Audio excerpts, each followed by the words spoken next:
প্রাক্তন সাংসদ ডক্টর রাজদীপ রায় বিজেপির ত্রিপুরা রাজ্যের দলের প্রভারী দায়িত্ব পাওয়ার পর সোমবার উড়ানে কুম্ভীরগ্রাম বিমানবন্দর থেকে শিলচরে আসার পথে দলীয় কার্যকর্তা সমর্থকরা তাকে শালগঙ্গা দুর্গাবাড়ির সামনে স্বাগত জানান।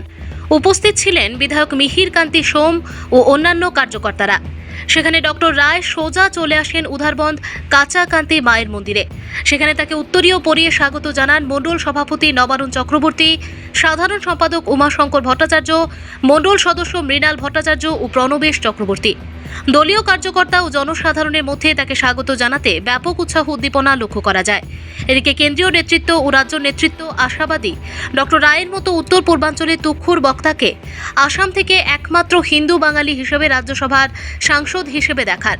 ওই দিন তাঁর সঙ্গে ছিলেন দলের জেলা সভাপতি বিমলেন্দু রায়, কার্যকরী সদস্য পুলক দাস, দেবাশিস সোম ও ওবিসি মোর্চার কৃষ্ণজীবন দেবনাথ, শিলচর উন্নয়ন পরিষদের চেয়ারম্যান মঞ্জুল দেব সহ আরও অনেকেই।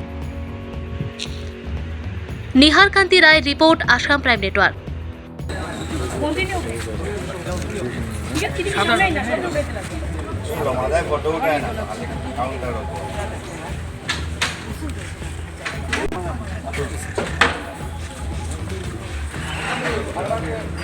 সুন্দর